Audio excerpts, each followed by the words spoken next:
I guess right out here in the middle is probably where the church used to be. Somewhere around there. Cows, a whole bunch of cows running down Main Street. Wouldn't that be a sight? We need a time machine, right? Go back and take a look at that. That'd be good.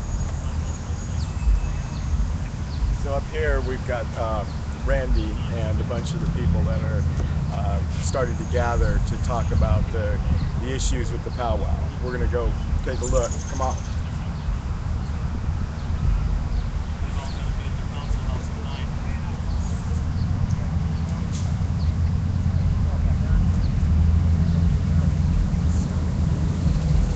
Well, the Native Americans have been at Fort Martin Scott for 6,000 years. Our archaeological studies show that. Here's the demonstration. We've got, they're just getting started here.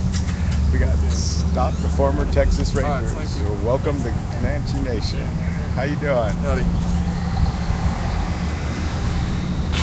I wonder if I can get anybody here to talk.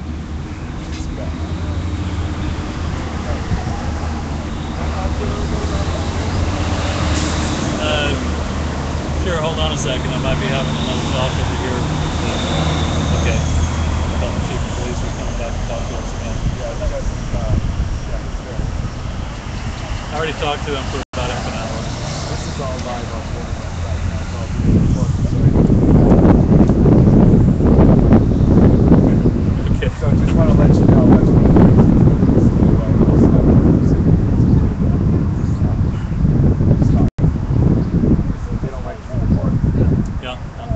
So anyways, so I'm trying to get a good angle on what's happening with the powwow. Can you talk to that issue for me? Since Well, 10 years ago, sure, 10 years ago, the city of Fredericksburg paid an architect, Barry Wagner, to design a permanent powwow arena at Fort Martin Scott. And he designed this great powwow arena that we'd like to see built. But in the past 2 years, the former Texas Rangers Foundation and the Major John B. Jones Masonic Rangering Company have come into the picture, and they entered into an agreement nearly 2 years ago now with the city to develop part of Fort Martin Scott, some 10 or 12 acres, and build their own former Texas Rangers Foundation Heritage Center, honoring Major John B. Jones, who is sort of the Heinrich Himmler of Texas history. He was hired by the state of Texas to exterminate the Native Americans. He was responsible for the Salt Wars in El Paso in 1877 and led 30 Rangers on a murder spree, murdering and raping in El Paso in 1877. So he's not exactly the poster boy we want to have for Fredericksburg. We'd like to keep our poster boy as John O. Moisebach.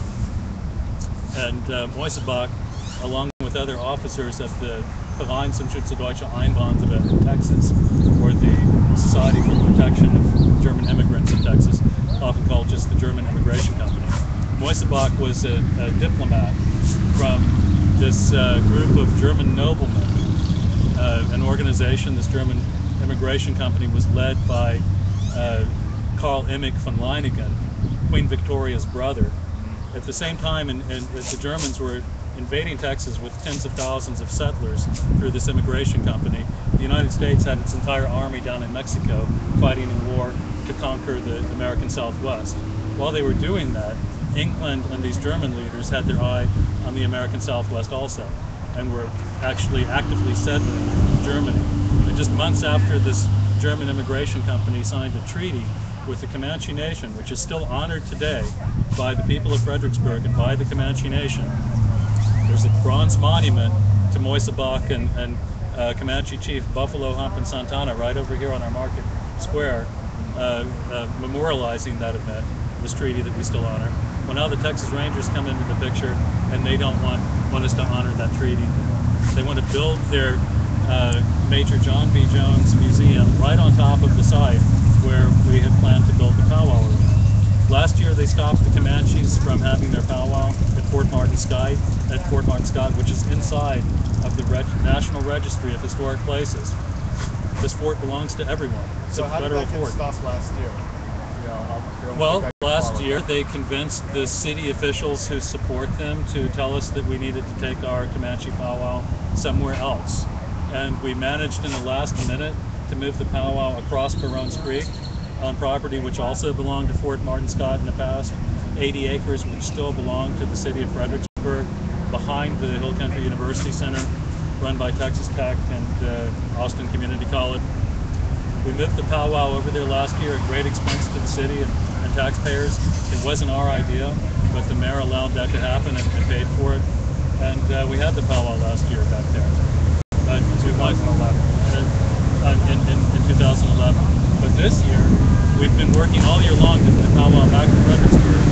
And the former Texas Rangers Foundation, the Major John B. Jones Masonic Rangering Company, and the mayor of Fredericksburg have forbidden the Comanches to come back. As a matter of fact, we have a letter right here signed by the mayor in his own ink saying the Comanches can find another place for their powwow in the vicinity of Fredericksburg. They're literally not welcome here anymore by this mayor and city government. But we insist that we welcome the Comanches back here for the powwow, and that the Masonic Rangering Company, John B. Jones, and the former Texas Rangers can find another city, hopefully, at least another place to build their racist museum. So yeah, I'd like to see a copy of that document and actually ask the mayor, about that. But so let's go on to. I'd like to get a little bit more of the history and make sure that I get my facts right. So you've been doing this since the early 2000s. Who was the mayor that originally made the statement about building a permanent facility? Well, this goes back to 2002. That would have been Mayor Krenwelge. So it's Krenwelge? And we have numerous documents from the 1990s with mayors of Fredericksburg welcoming the Comanche Nation back to Fredericksburg every year for their annual powwow.